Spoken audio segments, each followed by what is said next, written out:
I pretty much had the same job my entire life. My dad was a painter, so painting, I guess you could say, was my job to start, and that was at 7 years old. I mean, that's just painting stuff around the house and whatever. But then I was actually on payroll at 12, and we traveled all across Ontario painting gas stations. My first job was not as exciting. I think my first job was working as a relief receptionist in my mom's insurance company office. I wasn't 7 though, but I was probably small and cute, and they paid me more than I was worth. It was great. What was the first album you bought? Like music album. Pearl Jam 10. Vividly remember that. 90s, 1990s. You remember that? Vividly. I just remember it because it was my first one. You don't remember your first one? No, because I inherited all of my sister's music. It was an 8-track. Yeah, thanks. I'm not that old. I remember. Same age, I forgot. I remember. You're older than I am. True. The first album I remembered receiving was Green Day's Dookie on tape.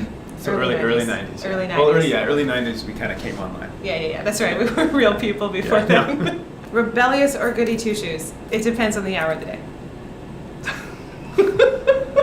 Stop. Full stop. Full stop. I got nothing else to say. Yeah. I started my first business when I was 16 doing calligraphy wedding invitations for people. And I remember I had this really high-profile client, and they had 600 guests, and they needed all of the invitations, the addresses, and everything ready in one weekend. I couldn't move my How old were you? 16. 16?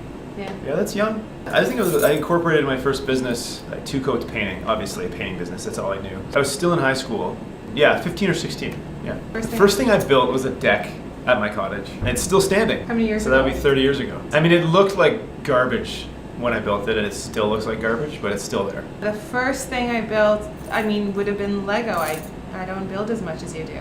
But the first project I built with Alair was this very cool semi in Little Portugal, very Victorian with some cool modern elements. It was a really interesting build. Because I didn't grow up in the building industry. I worked in industries where the fruits of my labor weren't visible, they weren't tangible. I couldn't touch or feel the product that I was working on. So building, it helps you connect to the people that you're working with. There's a great reward in being able to build homes for people as opposed to just a product, a widget, whatever that they'll use, they'll be excited about for a week or a month or a year and then dispose of. But homes, there's, memories are made there.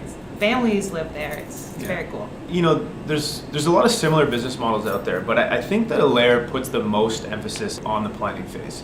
And the proof is in our feasibility study that runs through our process and the overall business model and business structure. 90% of that feasibility study, the emphasis is on planning. And then we have one slide at the end of that study that's about construction. Because once the planning is done and it's methodically done, and you fully understand what the client wants to achieve, and you put the whole entire team together, if you plan it well, construction's the easy part. And that's why we're a successful builder, I think. It's just truly understanding your clients as to why they want to do this and why we want to run this business as well, as opposed to what we're offering. I think I'm really lucky. I haven't faced a lot of sexism in my career, but I love the fact that there are more women challenging the status quo and breaking whatever glass ceiling they feel exists for them. Working in construction surprised me. There's no ego in construction. There's no backstabbing or corporate ladder climbing or any of the stuff that I think a lot of people hate about other industries. So it's actually incredibly welcoming for women, and I hope that more women consider it as a career. There's a wealth of information here. There's always people that are willing to help you. There are always people willing to teach you. There's a lot of humble, amazing people in construction. So it's been a really wonderful place to land after many, many years in the corporate jungle.